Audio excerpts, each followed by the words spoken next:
It was about 8 weeks ago when we started having 10 people limits to our gatherings, whether it was here at church or so many places where we might go in public. It was a very quick turnaround for all of us, wasn't it? In fact, it seems we still haven't recovered from it. And yet, these are the directives we've received from our governor. We've tried to respect them in every way possible.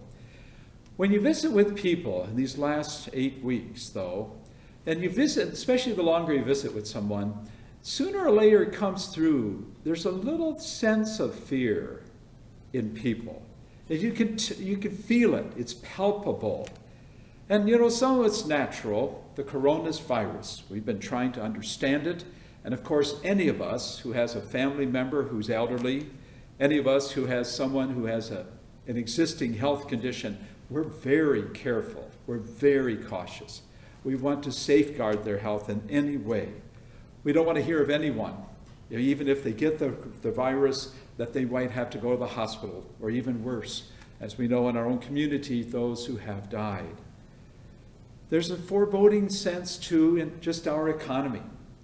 How many of us have a family member, a neighbor, or a friend who's either lost their job, they've been in some way not able to work at this time, not able to provide our income, which is vital for ourselves and for our family members. Now we see how this has affected our country, how COVID-19 is affecting our economy. We have the largest number of unemployed people since the Great Depression of the 1930s. With all that's going on with this, there's a sense when you visit with others, and you might have it yourself, that life is not going to be the same. Now, none of us can actually predict the future. Hardly any of us 6 months ago would have imagined what we're going through here. But even as the virus subsides, whenever and however that happens, there's still this sense of an uneasiness, a worry, a concern that in some way life is not going to be the same, that in some way it's going to be more difficult, or at least more inconvenient. And this may affect us in terms of the challenging, what happens in the future. And it seems like the bottom line is this: we may not be able to take things for granted as we did in the recent past. So with all of that going on, and again, some people it's a very serious concern, others it's hardly a concern. But in the midst of that, you sense that so much. In the middle of all of this, what would Jesus say to us? Today, the beginning of the gospel, this Gospel of John, chapter 14, here he is at the Last Supper. He is speaking to his apostles, but I wonder if these words would also be so appropriate to us in this time, in our circumstance. He says, "Do not let your hearts be troubled. You have faith in God. Have faith also in me." Now, we know at the Last Supper, at least we have the sense, Jesus is reassuring his own apostles. He's telling them, in effect, he's leaving them. This has to be so crushing for them. He's telling them goodbye. And yet, he's promising he's going to return.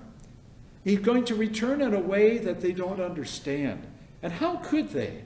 They weren't aware that later that night he would be arrested, tortured, way of the cross, dying on the cross, being placed in the tomb, and rising from the dead. They didn't have, yes, he had told some of them before. Did they understand it? We don't know. That's not revealed in the Gospels. But we do know this: Jesus wanted to reassure them.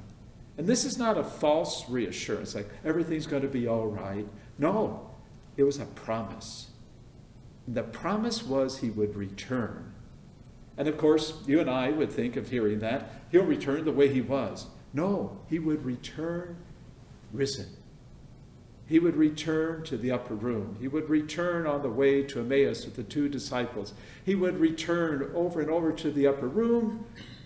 He would go to meet those in large groups of up to 500, and eventually the Sea of Galilee.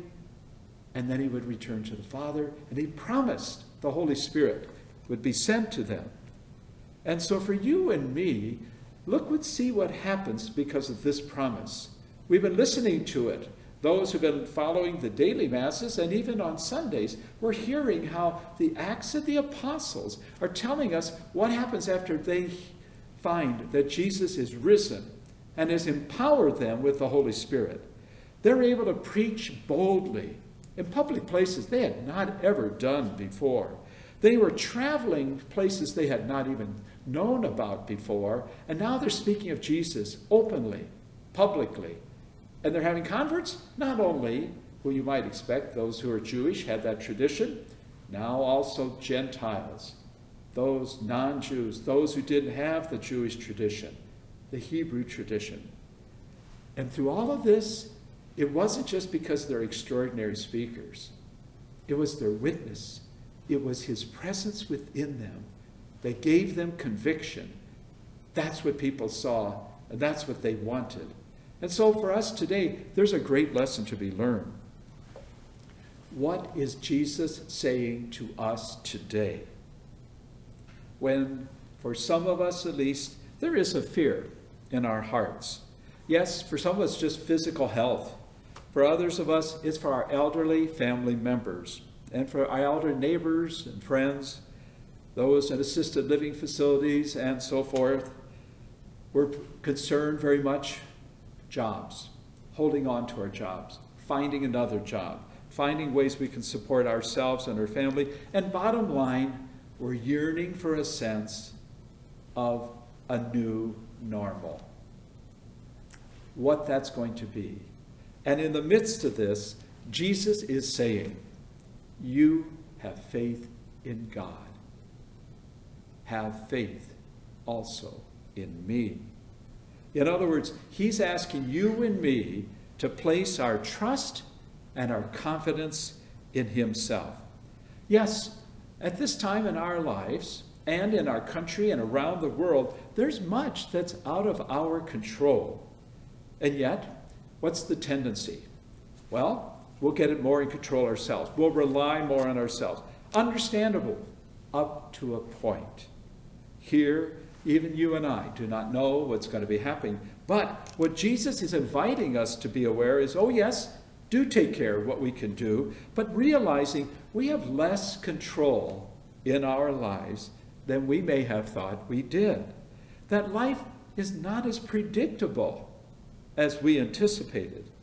And this means that we're going to have to trust less in the things that we thought we could control, that there's less in our control, and this means trusting more in the Father and in his Son and in the Holy Spirit in whatever is to come. Now that's a little unsettling, isn't it?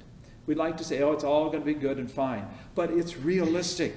And it's what Jesus wants us to do. He was speaking to his apostles at the Last Supper. This was his last time he's speaking to them. It was only hours before he'd be arrested. And he's speaking to us today.